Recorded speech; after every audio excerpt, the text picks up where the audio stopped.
Okay so हम लोगों ने अभी तक जो देखा वो पोटेंशियल डिफरेंस लास्ट टॉपिक था। तो पोटेंशियल डिफरेंस हम लोगों ने ये देखा that potential difference is defined as the work done in moving a unit charge from one point to another point. ठीक है, ये हम लोगों ने देखा था, राइट। अब अगर पोटेंशियल डिफरेंस है किसी भी दो पॉइंट के बीच में, पोटेंशियल डिफरेंस का एक अच्छा एग्जांपल अगर मैं बताऊंगा सोर्स ऑफ पोटेंशियल डिफरेंस, तो वो है सेल, राइट। तो जो सेल होता है ना, उसमें पोटेंशियल डिफरेंस होता है। उसका एक टर्मिनल होता है नेगेटिव, एक टर्मिनल होता है पॉजिटिव। ठीक है, ऐसा। तो इस टाइप का अगर सिंबल है तो इसका मतलब है वो क्या है, सेल है। ठीक है, सेल। अब इसमें दो लाइन होती है, एक बड़ी लाइन और एक छोटी लाइन। बड़ी वाली जो लाइन होती है ना, वो पॉजिटिव टर्मिनल होती है, और जो छोटी वाली होती है वो होती है नेगेटिव टर्मिनल।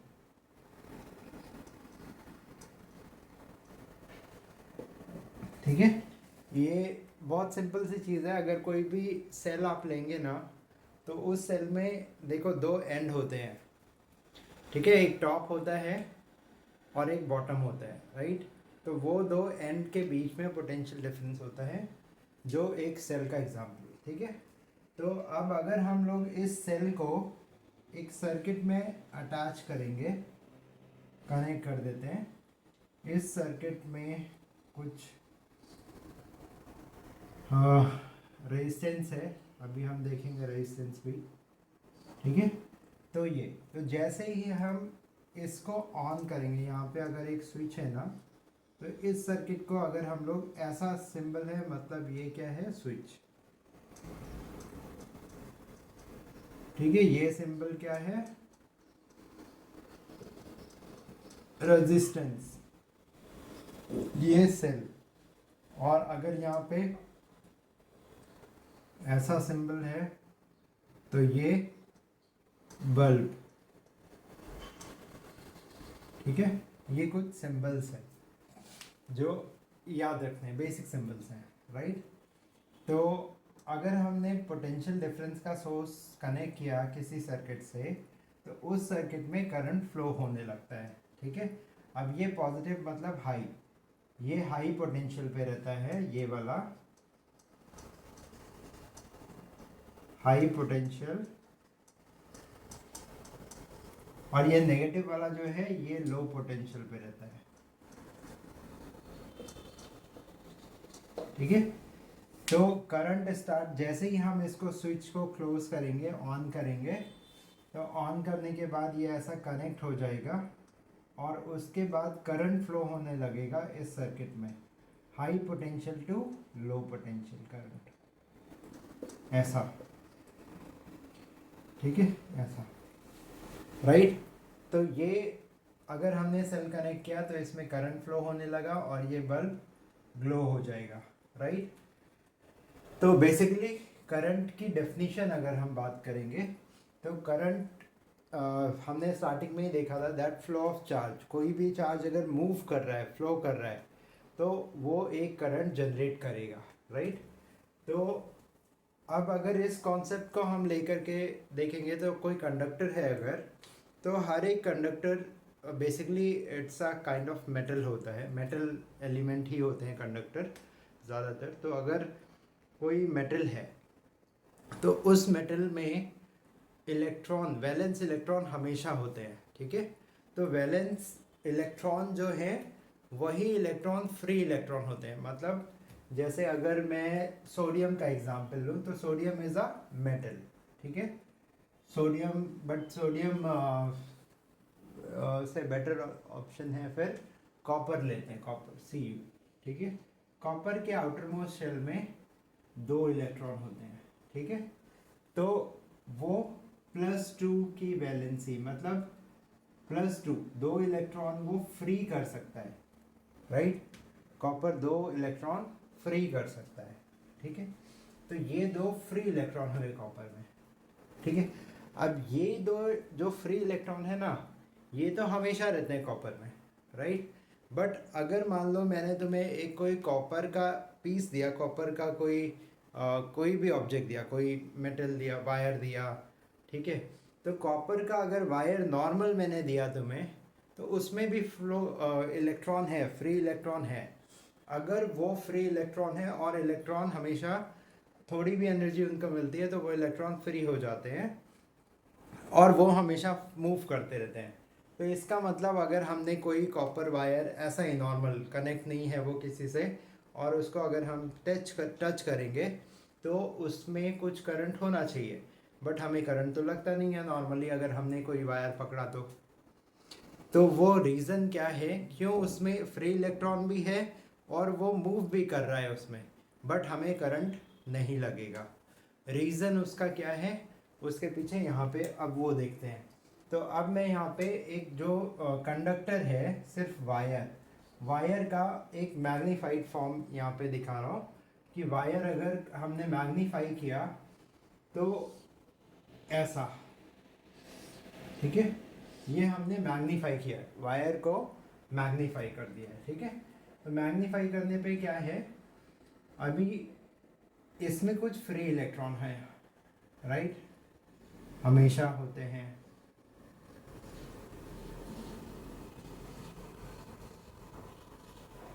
जो मैंने बोला हमेशा इसमें फ्री इलेक्ट्रॉन होते ही है, राइट, ऐसा, राइट। अब ये जो इलेक्ट्रॉन है, जब ये किसी सोर्स से कनेक्ट नहीं है तो इन इलेक्ट्रॉन का जो मोशन होता है वो रैंडम होता है। हो सकता है कोई इधर जा रहा हो सकता है कोई इधर जा रहा हो सकता है कोई इधर जाएगा, इधर मूव करेगा, कोई इधर इधर, मतलब कुछ भी डायरेक्शन में वो मूव करेंगे। तो अब देखो जब ये यहाँ से थोड़ा सा इधर मूव करेगा तो मतलब रैंडम डायरेक्शन में ये मूव कर रहा है, और जैसे ये इधर मूव करेगा ना तो एक करंट प्रोड्यूस होगी, बट क्योंकि ये अकेले इधर मूव कर रहा है, ठीक है, तो वो करंट बहुत नेग्लिजिबल मतलब वो कुछ इफेक्ट ही नहीं आएगा, ठीक है। तो क्योंकि ये इलेक्ट्रॉन्स रैंडमली मूव कर रहे हैं,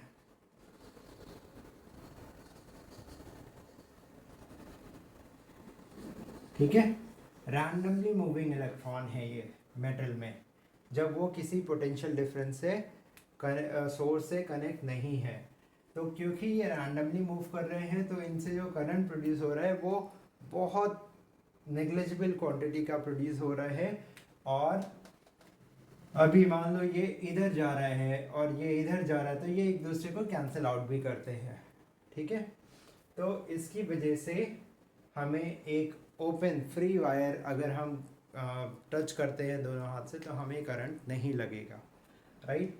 बट अगर मान लो इसी वायर को मैंने कनेक्ट कर दिया एक सोर्स से, ठीक है, सोर्स से कनेक्ट किया, आप यहाँ पे देखते हैं सोर्स से कनेक्ट किया तो क्या होगा, ठीक है।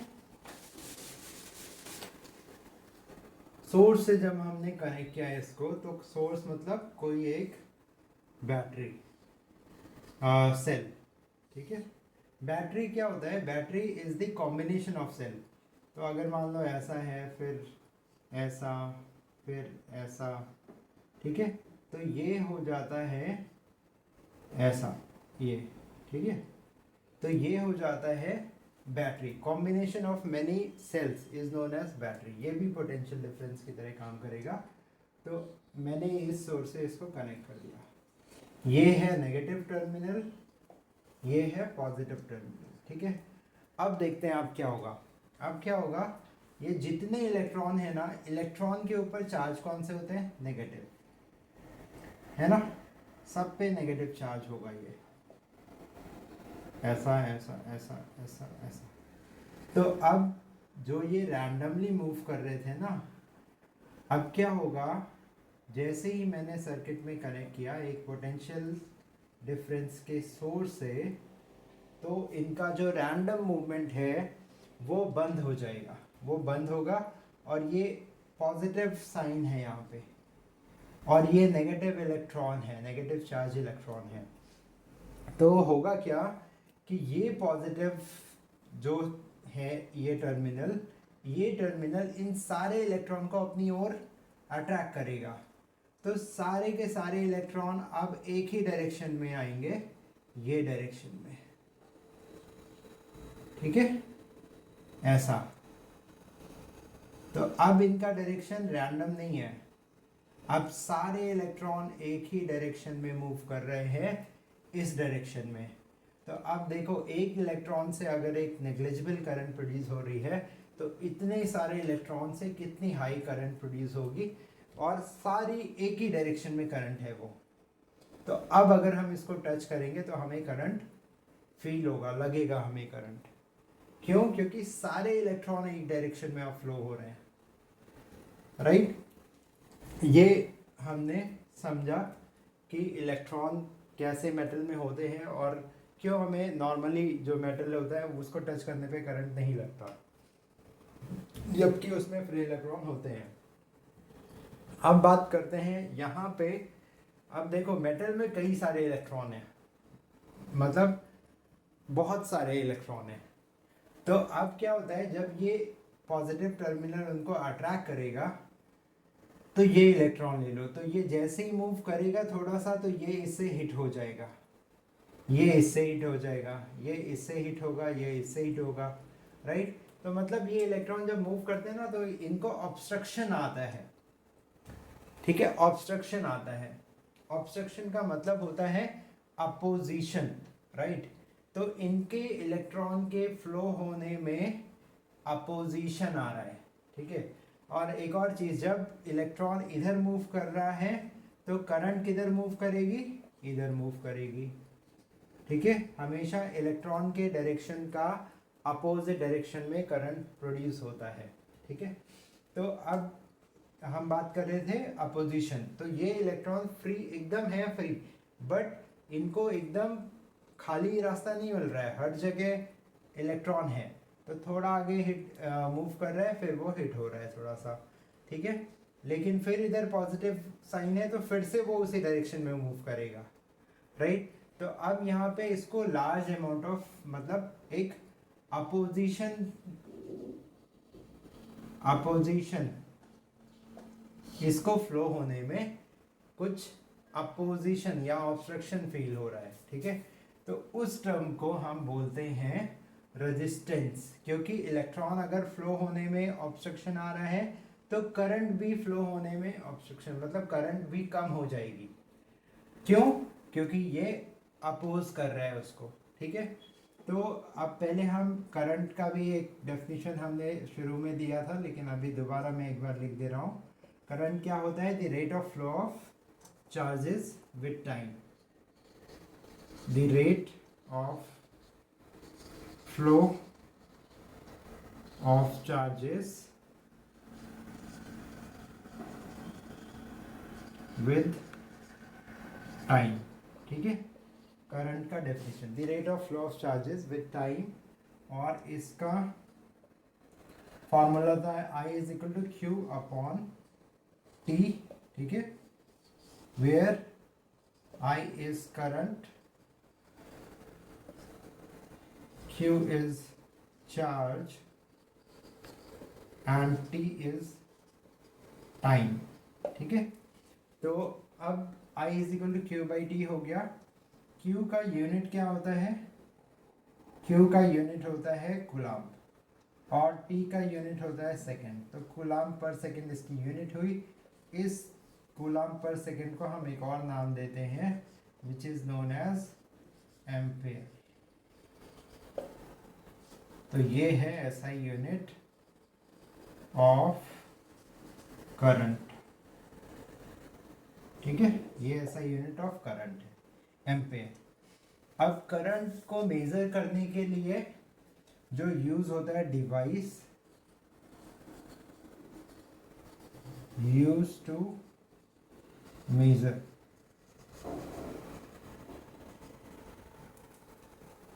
करंट इज एमीटर,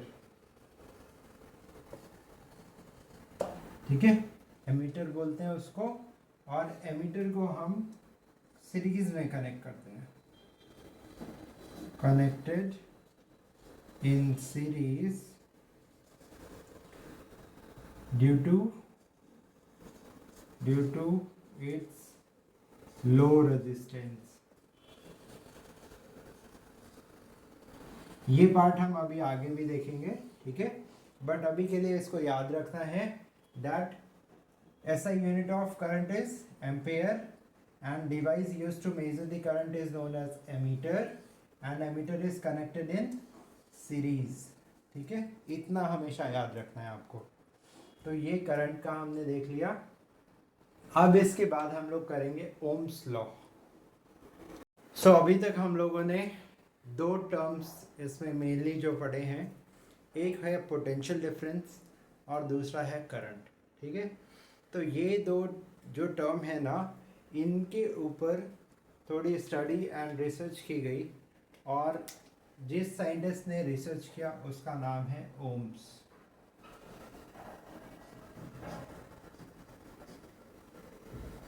ठीक है, उनके नाम से ये लॉ दिया गया, ओम्स लॉ। ठीक है, ओम्स लॉ।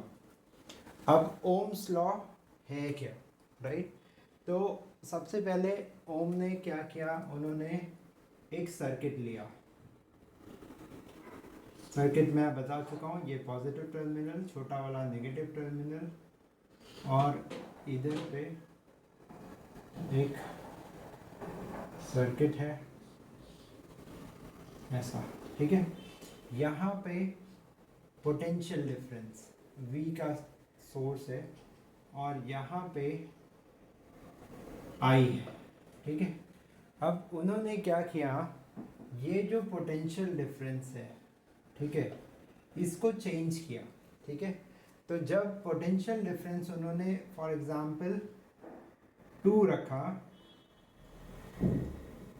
2, ठीक है, तो करंट 1 एम्पेयर मानते हैं एक, ठीक है, 2 पे 1 एम्पेयर थी। पोटेंशियल डिफरेंस को बढ़ा दिया, 4 कर दिया, तो करंट भी बढ़ गई, 2 एम्पेयर हो गई। ये एक एग्जांपल बता रहा हूँ सिर्फ, ठीक है, जस्ट टू अंडरस्टैंड। जब ये 2 वोल्ट था तो करंट 1 एम्पेयर, इन्होंने बढ़ाया 4 वोल्ट किया, 2 एम्पेयर बढ़ गई करंट भी। जब इन्होंने इसको किया 8 वोल्ट तो करंट भी 4 एम्पेयर हो गई, ठीक है। फिर उन्होंने मतलब क्या देखा कि जैसे जैसे हम पोटेंशियल डिफरेंस को बढ़ा रहे हैं वैसे वैसे करंट भी सर्किट में बढ़ रही है। फिर उन्होंने बोला ठीक है, अब इसको वापस से 4 कर दो, 4 वोल्ट कम किया, तो कम किया तो ये भी करंट भी 2 एम्पेयर आ गई सर्किट में। फिर उन्होंने बोला 2 वोल्ट कर दो, तो फिर से वापस करंट 1 एम्पेयर आ गई। तो उन्होंने ओवरऑल क्या बोला कि अगर किसी सर्किट का मतलब provided that temperature and other physical conditions are constant, remain constant, in that case जो करंट है सर्किट में वो डायरेक्टली प्रोपोर्शनल है पोटेंशियल डिफरेंस के, ठीक है। मतलब उन्होंने क्या बोला, ध्यान से statement, that at constant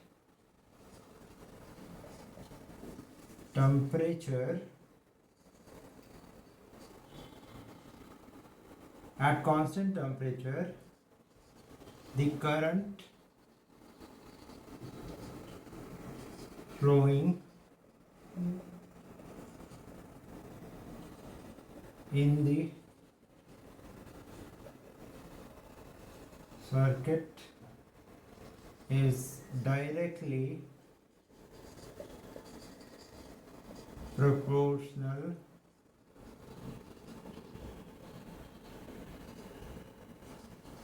to the potential difference, PD लिख रहा हूँ मैं, potential difference applied across its end, ठीक है। मतलब अगर हम टेम्परेचर को कांस्टेंट रखते हैं तो जो करंट फ्लो हो रही होगी सर्किट में वो डायरेक्टली प्रोपोर्शनल होगी पोटेंशियल डिफरेंस के। डायरेक्टली प्रोपोर्शनल का मतलब होता है जब हम पोटेंशियल डिफरेंस को बढ़ाएंगे तो करंट भी बढ़ेगी। तो इसको हम लोग ऐसा लिख सकते हैं, I is directly proportional to potential difference. ठीक है, तो इसको हम उल्टा करके लिख देते हैं, V is directly proportional to I। ठीक है, V is directly proportional to I। अब ये डायरेक्टली प्रोपोर्शनल का साइन हम हटाते हैं जब, तो एक कांस्टेंट ऐड होता है, यहाँ पे इक्वल आ जाएगा और एक कांस्टेंट ऐड होगा जो है R। तो अब हमारा एक और टर्म यहाँ पे इंट्रोड्यूस हुआ, ये R। ठीक है, ये कांस्टेंट है, तो ये कितना है, ये है रेजिस्टेंस, ये है रेजिस्टेंस। ठीक है, तो इन्होंने एक और टर्म निकाला, that resistance. Resistance is equal to V upon I। इसका मतलब ये है कि जो रेजिस्टेंस होगा सर्किट का वो हमेशा कांस्टेंट होगा, कांस्टेंट होगा V अपॉन I। ठीक है, तो अब देखो यहाँ पे अगर हम 8/4 करेंगे, ठीक है, तो देखो 2 आएगा। ठीक है, फिर यहाँ पे हमने क्या किया, 4/2 किया, V, ये V है, ये I है, V अपॉन I, फिर से 2 आ गया, फिर 2/1 किया, फिर से 2 आ गया। तो इसका मतलब है कि जो रेजिस्टेंस है, हम चेंज कर रहे हैं पोटेंशियल डिफरेंस और करंट अपने आप चेंज हो रही है, बट इस सर्किट का जो रेजिस्टेंस है R वो कांस्टेंट है, राइट, वो चेंज नहीं होगा। अगर हम पोटेंशियल डिफरेंस या करंट चेंज करेंगे तो वो चेंज नहीं होगा, वो कांस्टेंट होगा, राइट। ये हमने इसमें देखा। तो अब रेजिस्टेंस की भी डेफिनेशन देख लेते हैं। रेजिस्टेंस क्या होता है? Resistance is the opposition to flow the current in this circuit. ठीक है, रेजिस्टेंस यहाँ पे लिख देता हूँ मैं,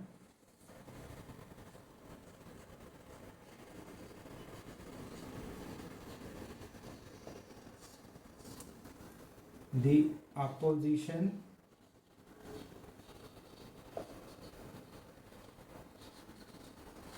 to flow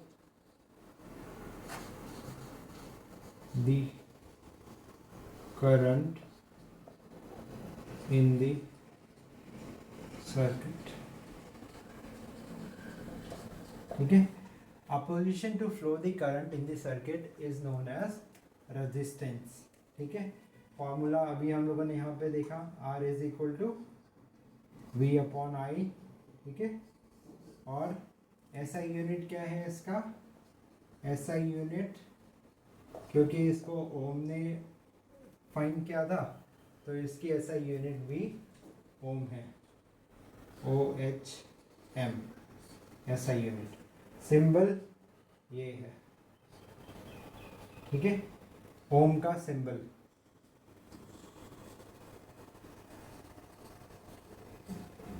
ठीक है, ये सिंबल है ओम का, SI यूनिट ओम होती है। तो अभी हम लोगों ने देखा ओम्स लॉ, फिर करंट की डेफिनेशन, फिर रेजिस्टेंस की डेफिनेशन। इसके बाद हम लोग देखेंगे रेजिस्टेंस किन फैक्टर्स पे डिपेंड होता है।